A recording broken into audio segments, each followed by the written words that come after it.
Halo, Assalamualaikum warahmatullahi wabarakatuh. Di video ini saya akan menjelaskan kenapa di dalam membuat judul atau nama produk tidak disarankan menggunakan banyak simbol ya. Bahkan kalau perlu dan tidak dibutuhkan, tidak usah pakai simbol-simbol yang ada di keyboard kita atau dari sumber-sumber yang lain. Nah, teman-teman, ketika kita memutuskan sesuatu, pastikan kita melihat dari sudut pandang dua, ya. Ini untuk jualan di marketplace. Ya, yang pertama adalah sudut pandang manusia dan yang kedua adalah sudut pandang mesin, ya. Jadi kita menilai dari dua sisi. Yang pertama dari sisi customer kita, yang kedua dari sisi kebutuhan mesin pencarian. Nah, itu alasannya. Kita perjelas lagi ya.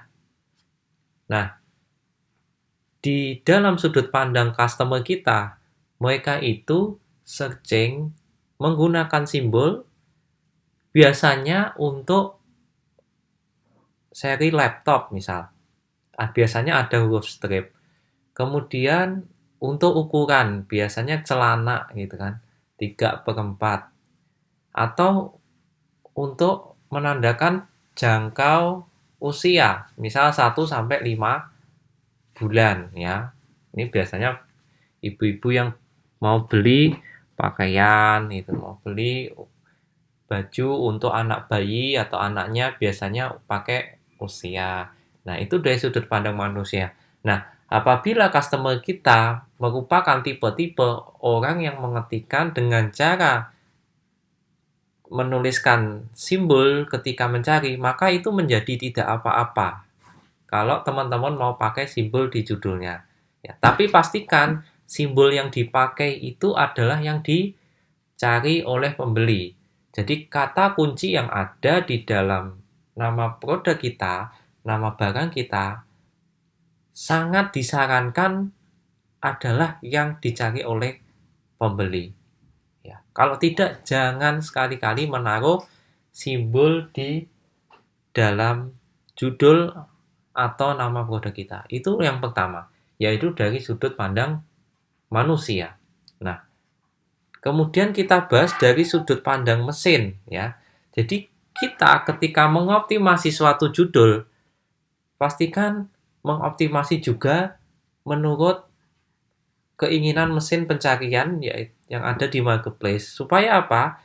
Supaya produk kita bisa ditemukan oleh pembeli yang tertarget dan ditemukan dengan posisi yang bagus. Nah, kalau kita cek ya di dalam iklan data iklanku Shopee, di sini kita melihat bahwa ketika saya menggunakan simbol strip, maka dibaca sebagai spasi ya. Contoh di sini, baju bayi 1 spasi 2 tahun, padahal saya menggunakan simbol ya.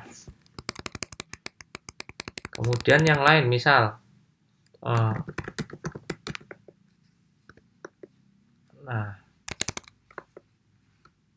nah ini bukan 1 spasi 10 tahun, ini sebenarnya 1 sampai 10 tahun ya. Walaupun mungkin pencariannya nggak besar juga ya. Jadi ini maksudnya di sini 1 sampai 10 tahun ya. Jadi bukan 1 spasi. Jadi simbol strip ini dibaca sebagai spasi oleh mesin. Ya. Simbol yang tidak dibaca sebagai spasi adalah simbol atau. Nah, ini langsung dikasih suggest di sini 3/4 kayak gini kan. Kemudian 1 atau 2 1/4 1/8 kayak gini. Ya, jadi simbol yang dibaca teman-teman bisa riset ya. Saya udah riset hanya menemukan satu simbol saja ya, mau pakai ya. Jadi apabila teman-teman masih menggunakan simbol seperti tutup kurung, buka kurung, kemudian garis miring yang seperti ini, kemudian yang ini, atau tanda tanya, gini, ini menurut saya adalah rugi.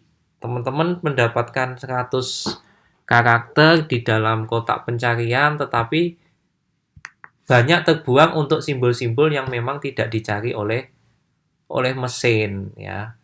Tidak diinginkan mesin, tidak dianggap mesin dan tidak dicari oleh calon pembeli sehingga kata kunci yang dipakai menjadi berkurang. Padahal harusnya teman-teman menyajikan kata kunci di nama produknya adalah menggunakan kata kunci yang dicari sebanyak-banyak mungkin tanpa mengulang kata yang sama sehingga pengunjung yang masuk ke dalam produknya teman-teman menjadi lebih banyak. Dan ini sudah dibuktikan oleh peserta khusus online, peserta workshop, peserta privat.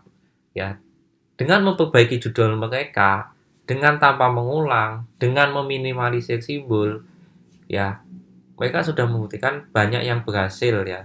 Tokonya trafficnya naik, orderannya naik ya. Walaupun itu belum iklan, padahal tadinya tokonya mati suri ya. Insya Allah teman-teman itu dalil saya, hujah saya mengenai kenapa saya tidak menggunakan simbol pada judul produk saya karena memang pembeli tidak butuh yang pertama, pembeli saya tidak butuh, yang kedua mesin menganggap itu sebagai spasi. Baik itu mengenai video mengapa tidak disarankan menggunakan simbol di dalam judul kita di produk, di nama produk atau nama barang. Semoga bermanfaat. Jangan lupa dipraktekkan. Sampai jumpa di video selanjutnya.